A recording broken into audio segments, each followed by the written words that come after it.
Hi guys. ලංකාවට ලොකු අනතුරක් වෙලා තියෙන අවස්ථාවේ මේ වෙලාව YouTube එකට ඇවිල්ලා වචන කීපයක් කතා කරන්න හිතුවේ. ලංකාවේ වෙන දේ සිද්ධි ගැන ඇත්තටම සමාජ මාධ්‍ය ඔස්සේ දැක්ක පොඩි කරුණු කාරණා ටිකක් එක්ක. පළවෙනි එක තමයි මේ මෝඩ ජෙෆි බලකා එහෙම නැත්නම් ඩෝබියෝ තාමත් මේ ආණ්ඩුව හොදනවා කෙලවරක් නැතුව. පළවෙනි කාරණාව තමයි අර දල්දා මාලිගාවෙන් කෑම ටික බෙදනකොට ඒකට රත්තරුව ගහගෙන උඩ පනින జగත් මනුවර. දෙක අර මාතරේ ඉඳලා සහන සේවා බලකායෙන් ආධාර ටිකක් අරගෙන බදුල්ලට යන ඒ මිනිස්සුන්ගේ ආධාර ටිකට නම ගහගන්න රතුතරුව කියලා නම ගහගන්න සමන්ත විද්‍යාරත්න. ඊළඟ එක තමයි මේ අවස්ථාවේ හදිස්සි ආපදා නීතිය දාලා තියෙන වෙලාවේ උන්ගේ ආණ්ඩුවට කවුරු හරි බැන්නනම් ඌව අවුරුදු 5කට හිරේ දානවා කියලා ලොකු සද්ද දාන සුනිල් වටගල. මෙන්න මේ පීචං දේශපාලඥයෝ මේ හදන්නේ වෛරයෙන් තමන්ගේ දේශපාලනය රැකගන්න.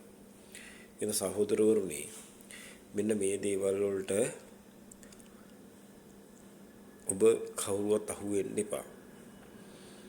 ඌට නඩු දාන්න ඕනි සුනිල් වටගලයට. නඩු දාන්න කියන්න අපි කියන්නම්. කොහොමද නඩු දාන්න ඕනි විදිහ. අපි කාටවත් කඩේ යන්නේ මහින්ද රාජපක්ෂටවත්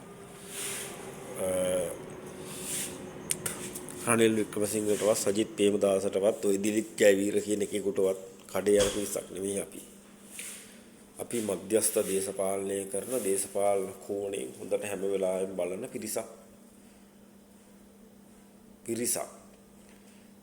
පිරිසක් අපි අහක දාමු මම ඔය හැම දේශපාලන දෙයක් ගැනම බලාගෙන ඉන්නවා. පහුගිය කාලේ ඇඹුල් තියල් ගෙනියන්න කතා කරපු අධිවේගය නැත්තම් අද රටේ ගමනාගමනය සම්පූර්ණයෙන් මිද වැටිලා. ඒ අධිවේගී මාර්ගයේ තිබිච්ච හින්දා තමයි කොන්දක් කෙලින් තියාගෙන අර නොමිල යන්න නිදහස දුන්නේ අනුර කුමාර ජනාධිපතියා. මේ රට කාබාසිනිය කරු මම දකින්න අසමජ්ජාතිම පාලකයා ලංකාවේ ඉන්න. හරි මගේ අවුරුදු 36ක දේශපාලනය ගැන මම දන්න දේවල් එක්ක අදූරදර්ශීම අසික්කිතම පාලකයා තමයි අනුර කුමාර. මේ ආපදා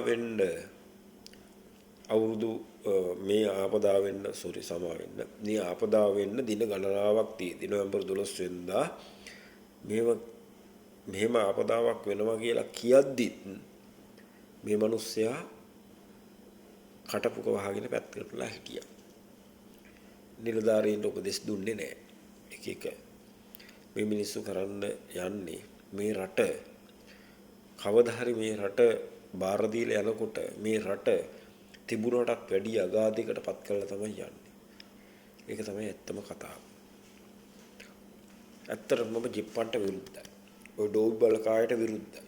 ඒකට හේතුව තමයි මේ කන්ටේනර් 323 පන්නන්න මුන් වග කියන්න ඕනි. ඒකට මගේ ළඟ හොඳම සාක්ෂි තියෙනවා. ඒ තමයි රේගුවෙන් ගත්තු අපි රේගුවෙන් ගත්තා තොරතුරු. ඒ තමයි තොරතුරු දැනගැනීමේ පනත හරහා. ඒකේ තියෙනවා මේකට වගකීම් යුත්තේ කෙලින්ම බිමල් රත්නායකයි අනුර කුමාර දිසානායකයි කියන එක. එතකොට මේ කරන්නේ තනිකරම ප්‍රෝඩාවක්. මේ ආණ්ඩුව ගෙනියනවා කියලා කියන්නේම ප්‍රෝඩාවක්. මම ඉදිරියේදී කතා කරන්න ඉදිරි වීඩියෝ තුලින් මුන් කතා කරපු බොරු ගැන නැවතත් හමු වෙන්නම්. ඒ බොරුත් එක්කම ඔබ සියලු දෙනාටම සුබ රාත්‍රියක්. Good night.